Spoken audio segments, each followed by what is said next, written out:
ขอเสียงเศร้าเสียงขวางเด้ไอ้ลอกกันเด้อโอเคเกือบ2 ล้านไปไอ้ยืมได้ป่ะเนาะไอ้ยืมได้ป่ะได้ละจีนุ่มได้งามเลยดิหอมกาแฟ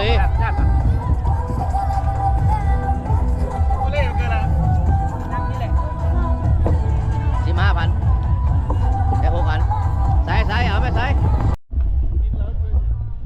สบายดีท่านผู้ชมมื้อนี้ข้าพเจ้าจะพาบรรดาท่านไปชมบุญกินเจียงเนาะบรรยากาศการเล่นบุญกินเจียงของ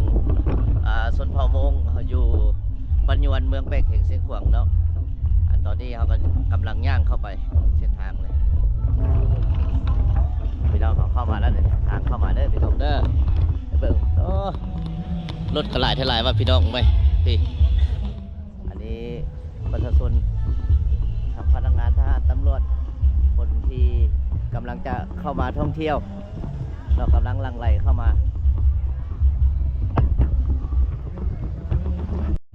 นี่เราได้มาฮอดทางเข้าแล้วเนาะโอ้ป้ายโปสเตอร์นี่งามแท้พี่น้องงานเฉลิมฉลองบุญประเพณีกินเจียง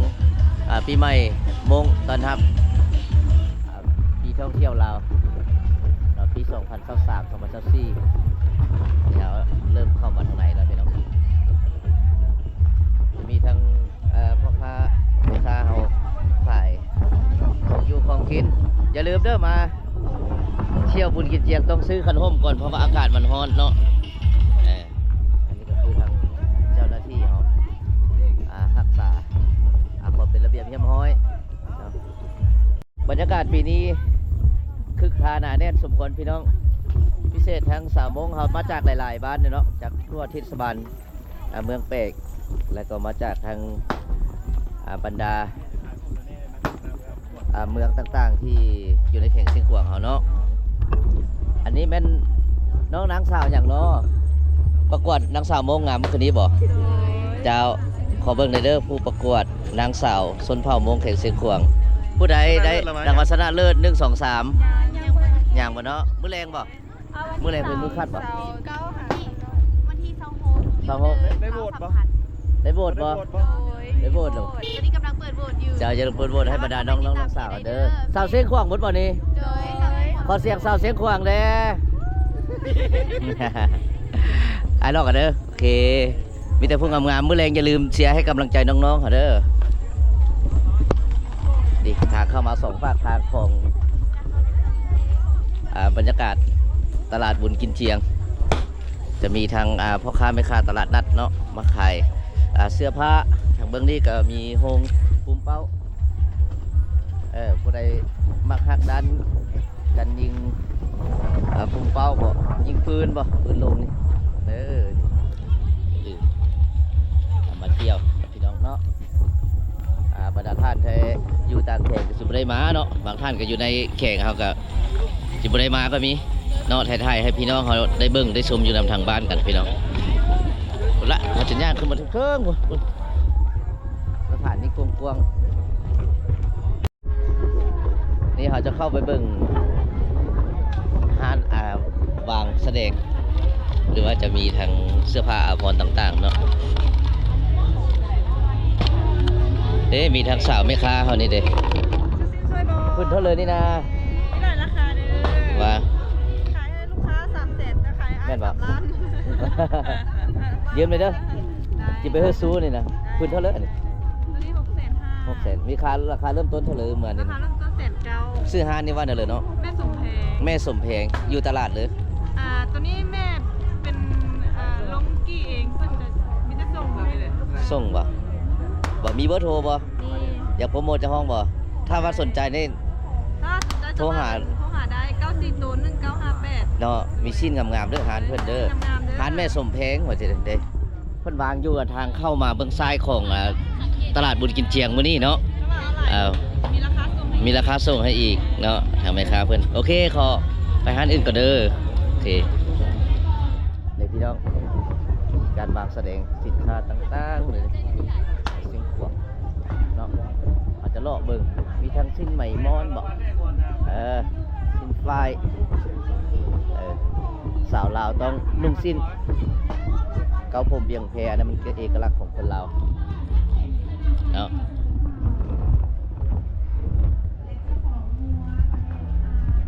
สิ้นก็สิ้นงามๆเลย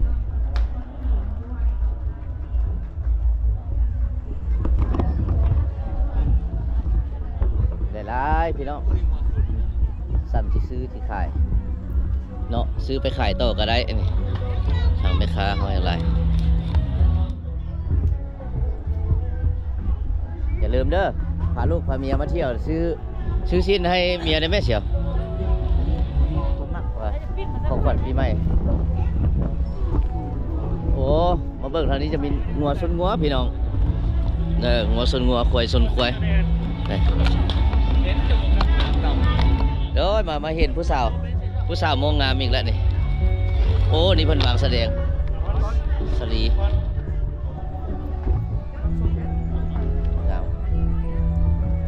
เอาพี่น้องวันนี้ไปเบิ่งงัวชนงัวบ่นี่อันนี้มันเข้าเนาะเข้าเพิ่นนำมาเสื้อฝากแสดงพี่น้องไปวันนี้ครับย่างไปเบิ่งงัวชนงัว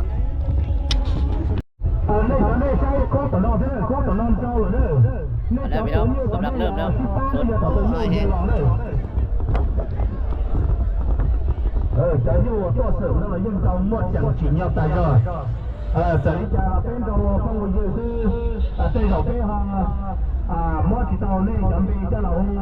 但是后来干了多少次，你家里那炖烧了，要用炖烧了呀。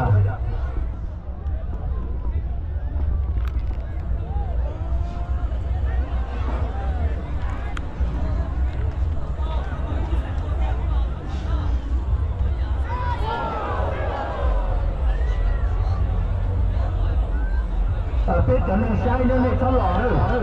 那做小镇的那是去不老的老了。做可能加山头了，莫得是那老了咯。但到那家到那些去包山带了，人那对正在做的都要大家做些些做干了嘞。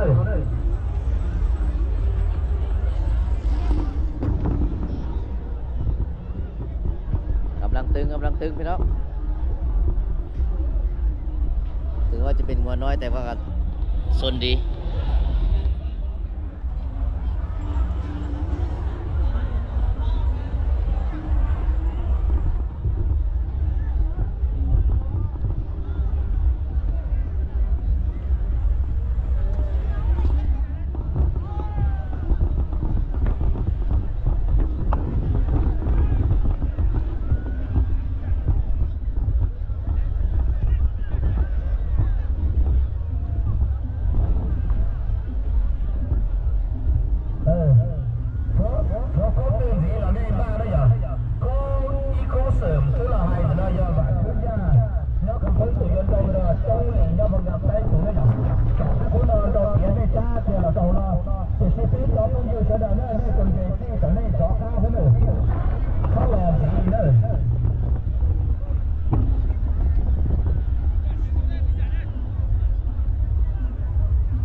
ปักแล้วขอปักกันละ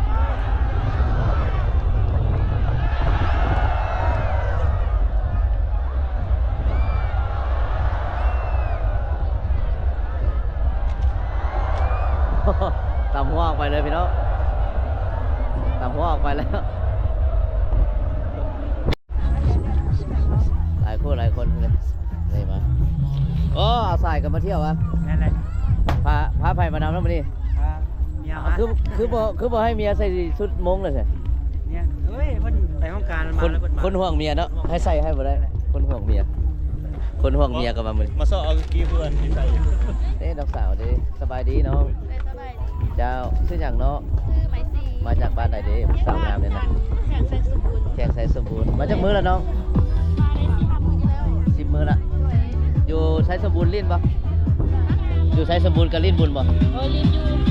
ว่าแต่ว่าคุณบ่ใหญ่ปานนี้ติพ่อบ่ใหญ่ปานนี้ว่า ปีใหม่เด้อสิพยายามให้สมบูรณ์เด้อโอเค ถ่ายรูปได้เด้อ เจ้าโอเคขอบใจพี่น้องอันนี้มันการถ่ายรูปนี่พี่น้องเอาเข้ามาถ่ายรูปเนาะถ่ายแล้วก็ได้พร้อมเลยล้างอยู่นี่เลยดิถ่ายเป็นที่ระลึกเนาะที่ระลึกของปีใหม่อะไรมาก็ถ่ายรูปไว้ให้ลูกให้หลานเบิ่งเดี๋ยว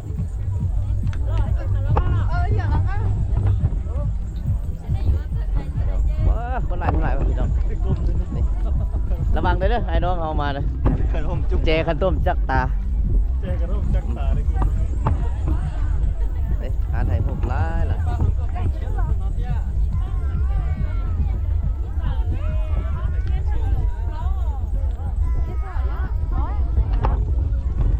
เอ้ยผู้สาวมงกับมันนี่หลายๆคนอะไรน้องม่วนบ่บ่เล่นบุญผู้สาวมาจากบ้านใดน้อง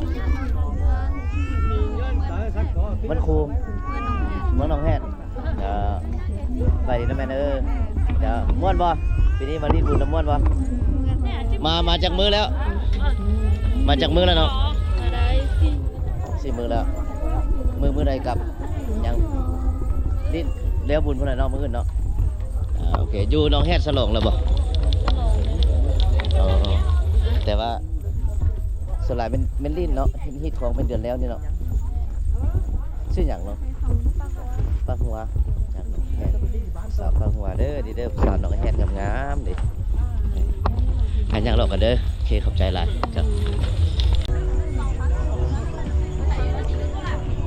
เนอะอันนี้เป็นทีมงานเชียงน้อยซอยจุได้นี่นะ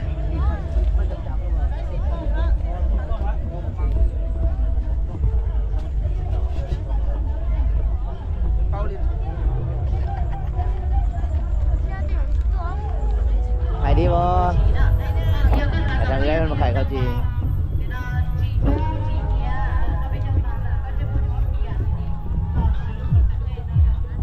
นี่ก็หาน้ำอ้อยนี่พี่น้องน้ำอ้อยเด้อ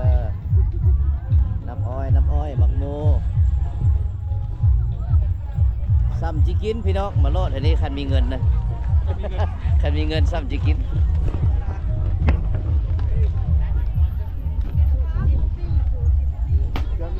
บ่าวสาวกำลังทางไหลเข้ามา ถึงว่าจะเป็นเครื่องมือแล้วก็ตามผู้หากระหอดจะมีเนาะเดินทางมาจากบ้านไกลเลย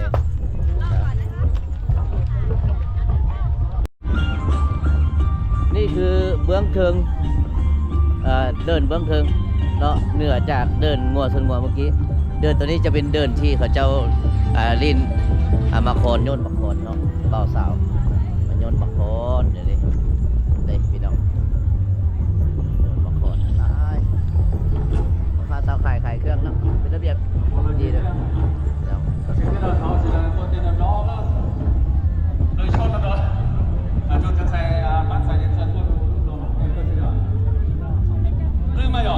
สาวจากหลายที่หลายบอน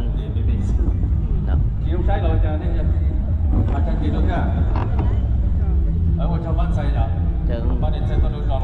เดินจะมีเวทีเนาะทำการแสดงเพราะว่าจะเป็นรายการศิลปะการพับการรำเนาะบ่าวสาวเป็นคู่เพราะกันมาเบิ่งมาชมเลย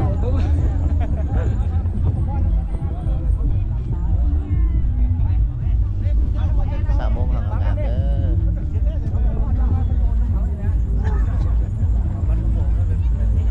정주의 아니 여지 분이 저는 저도 보면 시절로 보면 맨저 돈 차이 또 정지야 생각이 생각은 뭔데คนร้ายพี่น้องไม่ยากอ่ะก็จะขอคือเจอก็หลอกมันก็คุณหมอไม่ยากตัวรอเนาะ อันนี้คือ การโยนมังกรจึงเป็นวัฒนธรรมหนึ่งของบ่าวสาวแล้วก็ทางคนทักคนเพลงกันเนาะมาโยนทำกันได้เด้อ Perjalanan Pak Bapak lagi Cho hát trong trận này cho thấy chúng tôi bao nhiêu số lần số tù nó sẽ luôn luôn tôi chỉ nó là mong đâu thấy giả nhưng mà kia chỉ tao đi tới tên tụi mình งามแท้อันนี้น่าถามเลยเด้ออันนี้มันสุดอย่างหน่อยดิสุดจีนเป็นแบบมงจีนเนาะงามหลายเนาะ ถ้าเห็นได้4-5 คนเลยนะชุดหนึงนี่ประมาณเท่าไหร่ราคา เกือบ2 ล้าน 2 ล้านบาทไอ้ยืมได้บ่เนาะไอ้ยืมได้บ่ ได้ละจีนุ่ม ได้งามเลย ฝาแฝดวะ คือเดียวเด้ผู้ใดฝาแฝดนี่คือกันเบิดเลยเนาะบ่ ยังวันนี้ จากรถศาลาดิอีกมุมหนึ่งของการโยนมาก่อน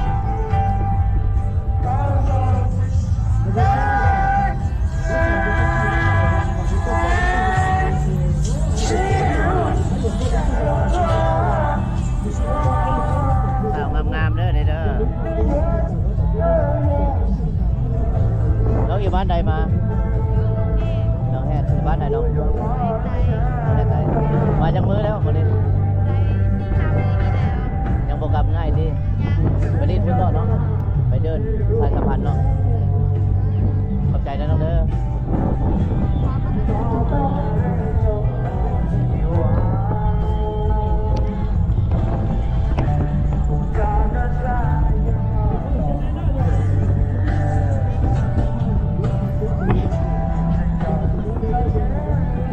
นี่ละหลายคนที่ว่าอยากมาเที่ยวเสียงขวางมาเที่ยวแล้วบ่อยากเมื่อ สาวเสียงขวางทั้งงามทั้งเก่งโยนมาคอนก็เป็นห้องเพลงก็ได้พี่น้องเขาจะมาย้อนยุคคืนไปเนาะตอนข้าพเจ้าอยู่อย่างเงี้ยที่ปฐมมันกินกระแลมมานี้แต่ว่าปีนี้ยังไม่เห็นเป็นครั้งแรกเลยนะกระแลมนี่นะแข่งแล้วบ่คนเสียบไฟก็แข่ง เอาเลือกเอาทำทีเอาเดี๋ยวไม้เท่าหรือ5,200 อัน ไม่ได้ยินนะ เอาครบ4 คน 5 คนเอาเดี๋ยวเอาเดี๋ยวจ่ายเดี๋ยวเลิกมันยังเลือกอยู่นี่เลือก4ผู้ถือออกมาจุ๊บ อันนั้นก่อนแล้วมันออกเลยเนาะ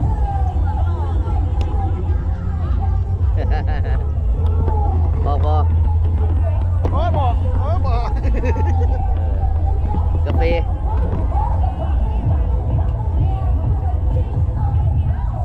ซ้ายดีไว้กินกระแลมเอาเข้าเลย 5,200 วะ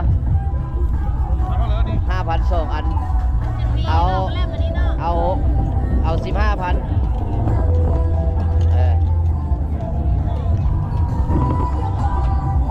กินกันเด้อดีหอมกาแฟ ญาติโอเล่เกินละนั่งนี่แหละ 15,000แค่6 อันใส่เอาไหมใส่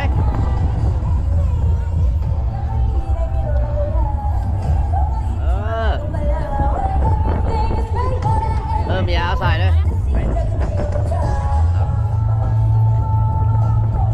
อย่างวันนี้เนาะได้ป่ะ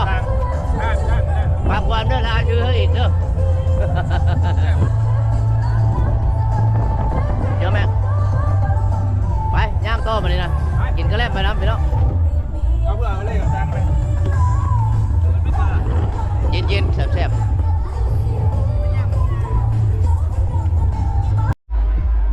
เอาพี่น้องมาดิอาจจะย่างขึ้นเชิงภูสูงพุ่นละเด้อพุ่นอาจจะไปพุ่นเนาะพุ่นนึงก็ค่ายลงมาพี่ละเกี่ยวมันกำลังย่างขึ้นผู้ใดมาลิ้นบุญกินเจียงต้องขึ้นภูนี่เด้อ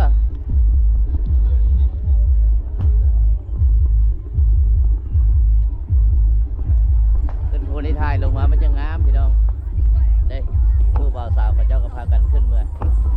มาถ่ายรูปแล้วก็กราบลงมา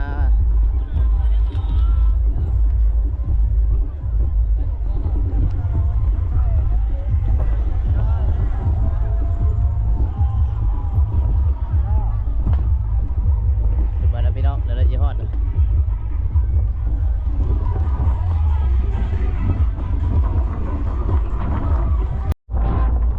ขึ้นมาแล้วพี่น้องเลยยังอีกครึ่งนึงถึงที่ซอดภู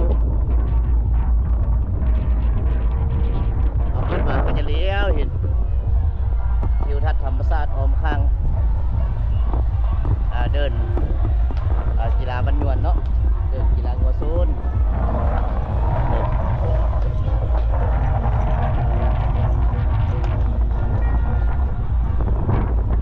พี่น้องปีหนึงมีเท่านึงหาโอกาสก่อนจะได้มาวันง่ายญาติเองเวลาพักผ่อน